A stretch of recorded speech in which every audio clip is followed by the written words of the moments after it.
Buenas noches. A continuación iniciaremos el segundo capítulo del curso, el cual trata acerca de las aplicaciones de la teoría electromagnética sobre el campo de la bioingeniería, mejor conocido también como el bioelectromagnetismo. Yo sé que esto ya lo han escuchado antes, ya han visto cursos asociados con este tema y de pronto en el colegio alguna terminología relacionada, pero vamos a hacer como un pequeño recorderis acerca de la anatomía y la fisiología de algunas componentes del cuerpo que intervienen activamente en el campo del bioelectromagnetismo. Iniciaremos con las definiciones de células musculares y nerviosas.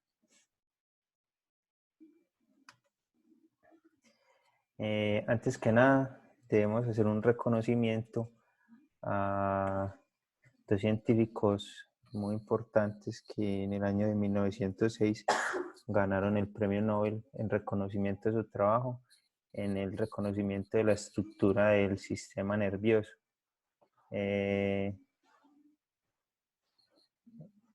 Ellos instauraron la la doctrina de la célula sobre la doctrina reticular en su investigación, en la cual afirman que los tejidos biológicos están compuestos por células y no por una malla de componentes químicos como se creía antes de que ellos plantearan esta teoría.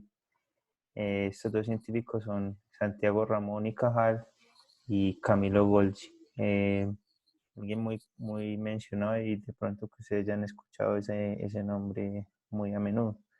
En la diapositiva se muestran algunas de las gráficas que el doctor Camilo Golgi y Santiago Ramón y Cajal realizaron durante su investigación.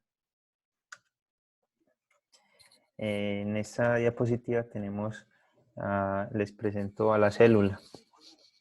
La célula, como se ha estudiado hasta el momento, la información que se tiene de la célula hasta el momento, es la estructura fundamental de todo ser vivo y sin embargo, como ser vivo, está compuesta por una multitud de estructuras a su vez muy complejas, entre las que se encuentran el, entre las que se encuentra el aparato de Golgi, los ribosomas, el núcleo y el nucleolo, el núcleo y el nucleolo, las mitocondrias y un sinfín de estructuras que apenas están en investigación y otras que ya son muy bien conocidas. Sin embargo, para las aplicaciones que más adelante trataremos en el curso, nosotros consideraremos que esta unidad fundamental de la vida está compuesta únicamente por el núcleo, el nucleolo, el plasma, que es la sustancia que está en el interior de la célula y que contiene los iones, y la membrana celular.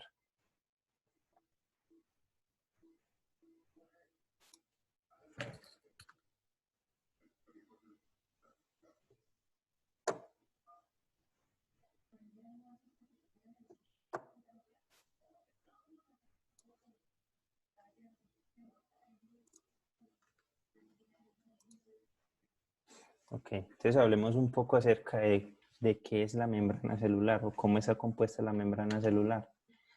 Entonces resulta que la membrana celular tiene como unidad fundamental la molécula de fosfolípido, la cual está conformada por una cabeza de ácido fosfórico y dos colas de glicerina.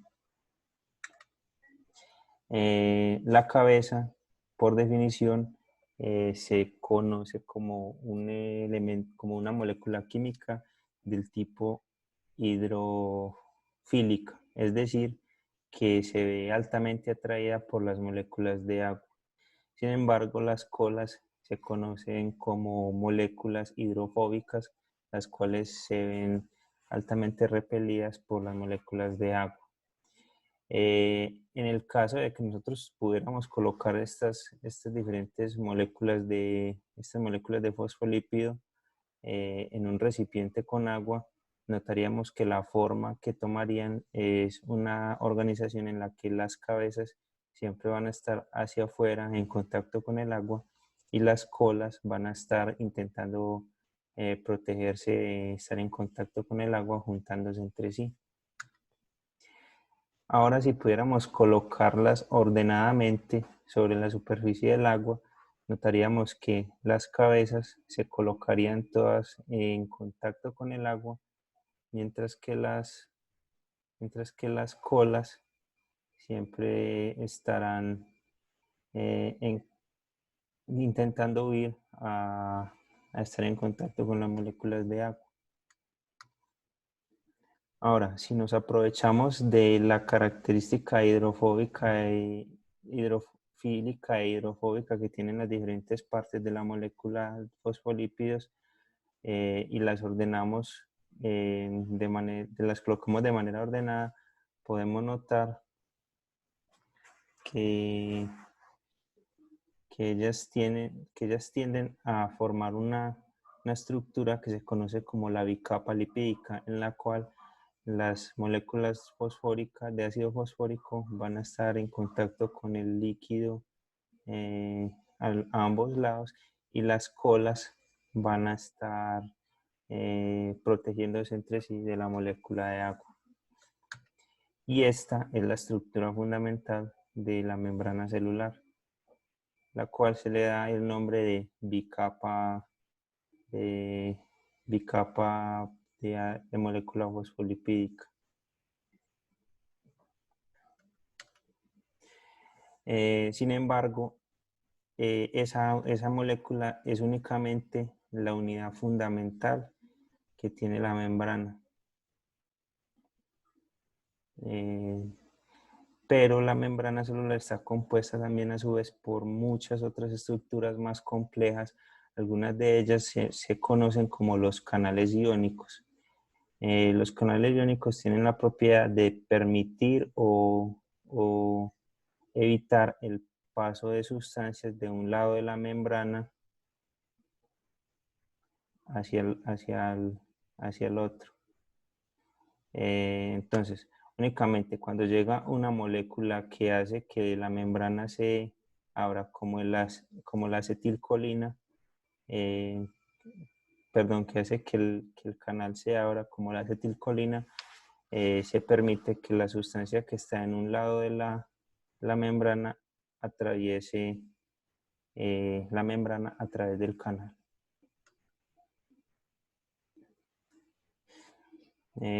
Algunos tipos de células nerviosas. Las neuronas motoras, en este caso tengo un ejemplo dibujado por Deiters en 1896. Presentan una estructura especial, la cual nos muestra que tiene unas dendritas que salen de la parte central de la célula, y además de eso tiene una protuberancia mucho más gruesa que recibe el nombre de axón. Más adelante les explicaré en detalle esta parte, pero esa protuberancia mayor viene conectada a una célula del tipo muscular.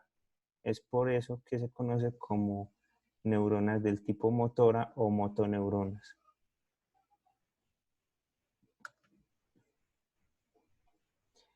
Tenemos células del tipo Purkinje, las cuales se encuentran principalmente en el cerebelo humano y algunas en el corazón, las cuales tienen la característica de que tienen un núcleo bastante grande, tienen bastantes ramificaciones axonales, las cuales le permiten hacer la distribución del potencial de acción de manera mucho más distribuida. Esta representación gráfica fue visualizada a través del método Golgi con tinción con cromato de plata y dibujadas por Ramón y Cajal.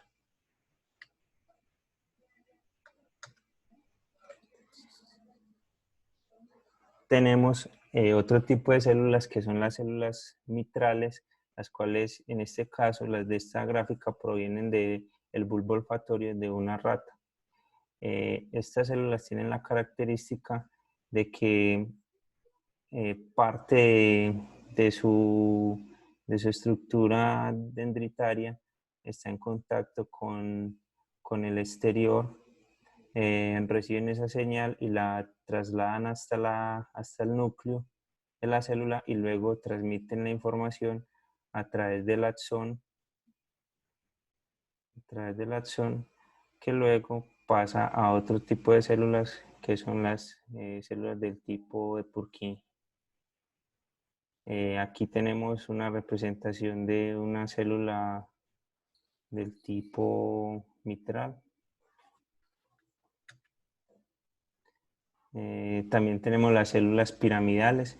Se conocen como células piramidales porque, aunque en esta gráfica las vemos en 2 dimensiones, las ramificaciones se encuentran distribuidas en 3 dimensiones, formando una especie de figura piramidal.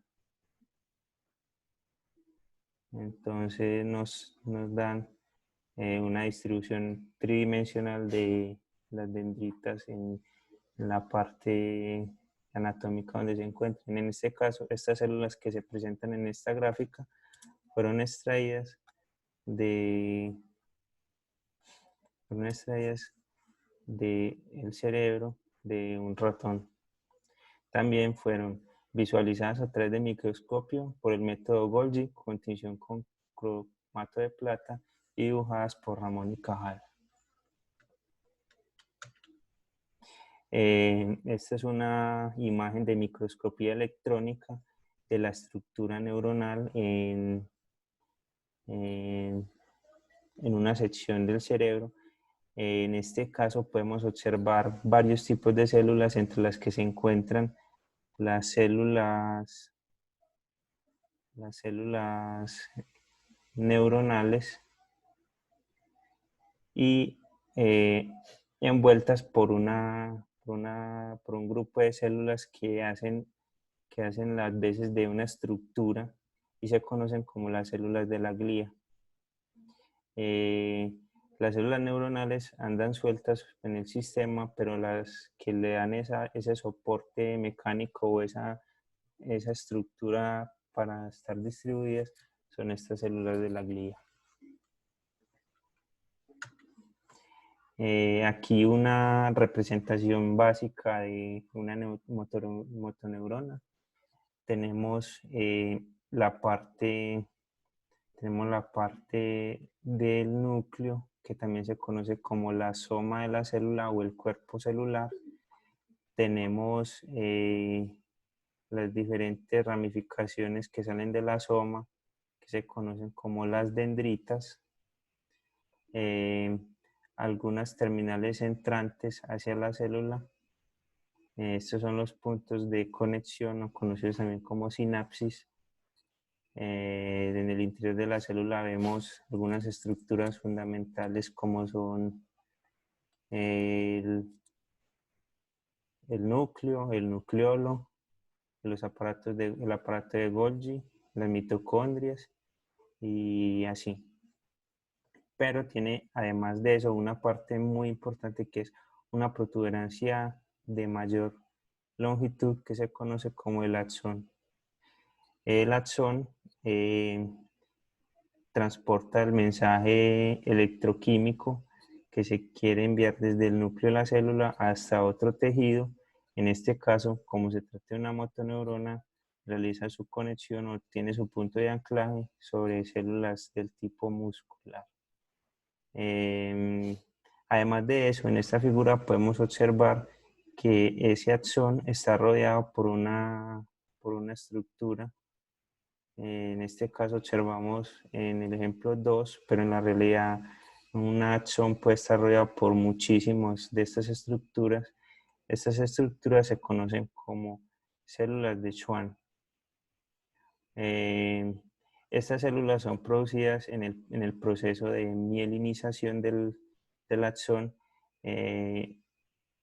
pero cuando estas se agregan al axón, dejan un espacio intermedio que se conoce como el nódulo de Ranvier o nodo de Ranvier.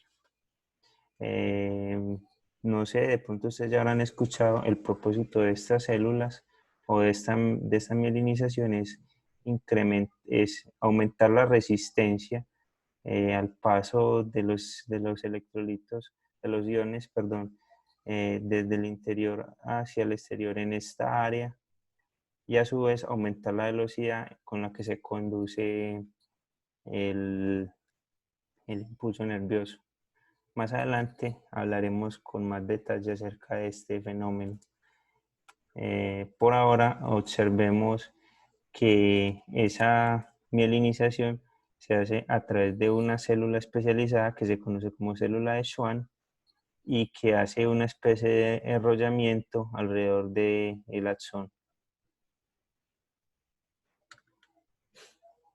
Acá tenemos una ilustración con mayor detalle de la estructura celular de la neurona. El descubrimiento de las células de Schwann se le debe a estos tres científicos, Theodore Schwann, Louis Antoine Ranvier y Camillo Golgi. Se le colocó el nombre en honor a Theodore Schwann, el cual nació en News. Su padre fue orfebre, que también se conoce acá como herrero, y él estudió en el Colegio Jesuita en Colón, donde posteriormente falleció.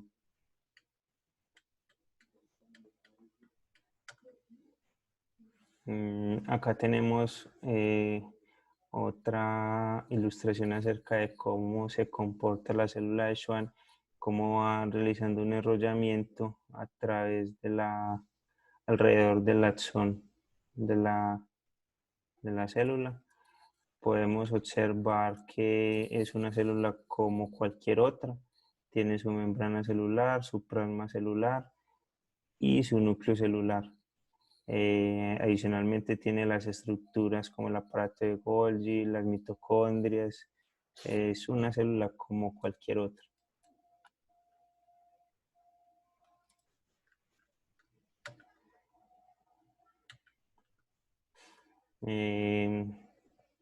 En esta diapositiva les muestro cómo se va dando el proceso de mielinización. En este caso, nace la célula de Schwann cercana a un axón de una neurona. Esa célula de Schwann va buscando rodear el axón, creciendo alrededor de este, y a medida que va creciendo, va generando un enrollamiento alrededor del axón hasta que logra cubrirlo completamente, y ahí se conoce como mielinización. En esta imagen tenemos una imagen por microscopía electrónica de la sección transversal de un axón. Este es el axón, y acá tenemos la célula de Schwann que rodea el axón en su proceso de mielinización.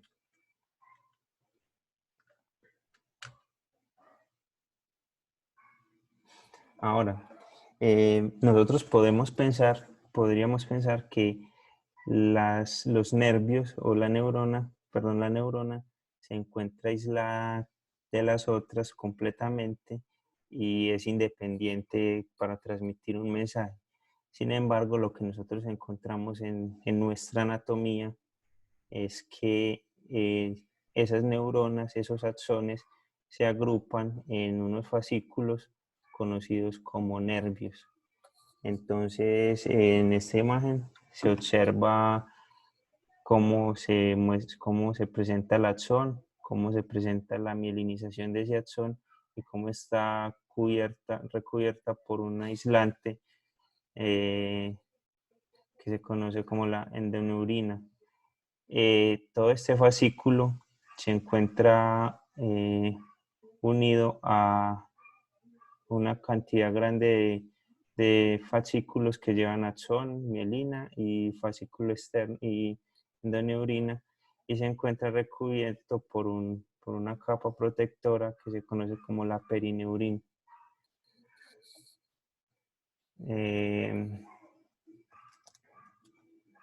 A su vez, estos fascículos grandes se encuentran al lado de otros fascículos y adicionalmente llevan dos vías arteriales, una vía arterial y una vía venosa, por medio de la cual se hace el transporte de oxígeno desde la sangre a ese fascículo de neuronas. A toda esta estructura grande esta estructura neuronal grande se le conoce como nervio. Acá podemos ver una representación en homúnculo de cómo viene desde el axón hacia la mielinización, después a los fascículos y por último al nervio, que trae dentro de su estructura diferentes arterias y venas para el transporte de oxígeno. Y aquí en esta imagen superior podemos observar una microscopía electrónica de cómo es la estructura del nervio. Se observa el fascículo de neuronas y se observan las vías arterial y venosa que están dentro del nervio.